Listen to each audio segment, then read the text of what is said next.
Good morning all of you. So here is today's the Hindu newspaper news analysis. और अगर आपको इस lecture की पीडीएफ चाहिए तो आप टेलीग्राम से जाके डाउनलोड कर सकते हैं, जिसका लिंक आपको डिस्क्रिप्शन बॉक्स में मिल जाएगा। तो जो फर्स्ट इम्पोर्टेंट न्यूज़ है वो है Amar Jawan Jyoti now merged with war memorial flame. तो ये जो न्यूज़ है ये कल काफ़ी न्यूज़ में थी। इसको लेके कुछ लोग क्रिटिसाइज कर रहे थे, कुछ इसको अप्रिशिएट कर रहे थे।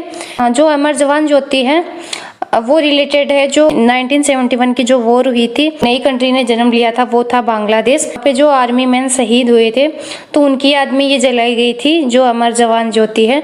तो उसको अभी मर्ज किया गया है वार मेमोरियल फ्लेम के साथ में। और अगर बात करें बांग्लादेश की, तो बांग्लादेश को सबसे पहले एज ए कंट्री जिसने कंसिडर किया था वो था भूटान। तो ये ध्यान रखिएगा कि सबसे पहले बांग्लादेश को एज ए कंट्री किसने कंसिडर किया था, तो वो भूटान है। सेकंड नंबर पे है इंडिया, तो ये ध्यान रखिएगा। सेकंड जो न्यूज है वो है all set for tiger count at Bandipur and Nagarhole. तो इसके बारे में हम देख लेते हैं बांदीपुर और नागरहोल क्या है। तो जो बांदीपुर और जो नागरहोल है वो काउंट किए जाते हैं एज ए नेशनल पार्क और टाइगर रिजर्व, तो ये ध्यान रखिएगा। और अगर बात करें बांदीपुर नेशनल पार्क की, तो ये लोकेटेड है कर्नाटका में और इसे एस्टेब्लिश किया गया था एज टाइगर रिजर्व इन 1973 और ये पार्ट है नील बायोस्फीयर रिजर्व का 1986 से, तो ये ध्यान रखिएगा। और अगर बात करें नागरहोल नेशनल पार्क की, तो इसे राजीव गांधी नेशनल पार्क भी बोला जाता है और ये लोकेटेड है कर्नाटका में। और जो पार्क है वो एस्टेब्लिश किया गया था 37th tiger reserve of India in 1999 और ये भी पार्ट है जो नीलगिरी बायोस्फीयर रिजर्व है उसका पार्ट है, तो ये ध्यान रखिएगा।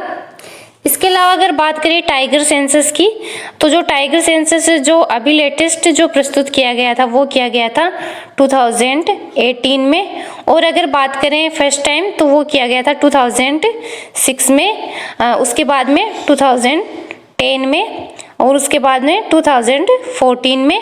हाईएस्ट जो टाइगर काउंट किए गए हैं वो किए गए हैं फर्स्ट नंबर पे जो है वो है एमपी, सेकंड पे है कर्नाटका और थर्ड पे है उत्तराखंड, तो ये ध्यान रखिएगा। और अगर बात करें सबसे खराब परफॉर्मेंस की, तो उसमें है छत्तीसगढ़ एंड मिजोरम, तो ये ध्यान रखिएगा। नेक्स्ट जो न्यूज़ है वो बात करती है इंडिया और जर्मनी की पार्टनरशिप के बारे में और जो इंडिया और जर्मनी के डिप्लोमेटिक रिलेशन है उसके बारे में है। तो इसमें जो इम्पोर्टेंट फैक्ट्स है उसके बारे में हम डिस्कस कर लेते हैं। और आज वैसे सैटरडे है तो सैटरडे को जो एडिटोरियल्स हैं वो काफ़ी कम रहते हैं, तो इसमें ध्यान रखिएगा। जो सबसे इम्पोर्टेंट दे रखा है वो है नाटो। तो नाटो अभी काफ़ी न्यूज़ में है, तो इसको आप तैयार कर लीजिएगा क्योंकि इससे क्वेश्चन बनने के चांसेस बढ़ गए हैं अभी हाल ही की जो कंडीशन है उसको देखते हुए। तो इसे बोला जाता है नॉर्थ अटलांटिक ट्रीटी ऑर्गेनाइजेशन और इसे बनाया गया था 1949 में और जो इसका हेडक्वार्टर है वो है ब्रुसेल्स, बेल्जियम में, तो ये ध्यान रखिएगा। और अगर बात करें कॉन्फ्रेंस ऑफ पार्टी जो 26 हुई है वो हुई है यूके ग्लासगो में, से भी क्वेश्चन बन सकता है आपसे, तो ये ध्यान रखिएगा।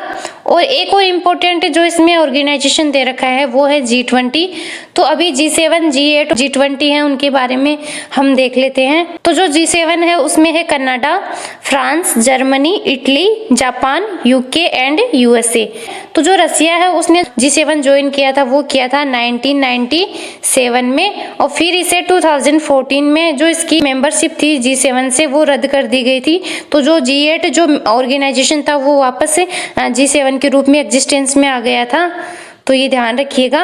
और अगर बात करें G20 कंट्रीज की, तो इसे एस्टेब्लिश किया गया था 1999 में और इसमें जो कंट्रीज हैं उनमें है G7 plus Russia and Argentina, Australia, Brazil, China, European Union, India, Indonesia, Mexico, Saudi Arabia, South Africa, South Korea and Turkey, तो ये ध्यान रखिएगा। नेक्स्ट जो एडिटोरियल है वो बात करता है जो अभी रिपब्लिक डे सेलिब्रेट करने वाला है इंडिया, तो उसके बारे में है। तो इसमें एक इम्पोर्टेंट फैक्ट दे रखा है वो है जो कॉन्स्टिट्यूशनल जो असेंबली है उसमें जो ड्राफ्टिंग कमेटी के जो चेयरमैन थे वो कौन थे, तो वो है BR अम्बेडकर, तो ये ध्यान रखिएगा। नेक्स्ट जो एडिटोरियल है वो बात करता है जो हिमालयन रीजन है वहाँ पे जो कंस्ट्रक्शन किया जाता है तो उसके कारण जो इकोलॉजी को लॉस होता है वहाँ की, तो उसके बारे में है। तो इसमें आप एक चीज ध्यान रखिएगा, जो हिमालय है वो इंडिया में जो 13 स्टेट हैं उनमें फैला हुआ है, तो ये ध्यान रखिएगा। और जो नेक्स्ट वाला एडिटोरियल है वो बात करता है जो अभी आईएएस की जो कैडर पॉलिसी है उसमें जो वो चेंज करने की बात चल रही है सेंटर के द्वारा, तो उसके बारे में है। इसके लिए आप जो 21 जनवरी का जो लेक्चर है वो देख सकते हैं, उसमें मैंने इसके बारे में डिटेल में बताया है। सो आज का लेक्चर यहीं कंप्लीट करते हैं। वीडियो अच्छी लगी तो लाइक कीजिएगा, शेयर कीजिएगा और चैनल को सब्सक्राइब कीजिएगा।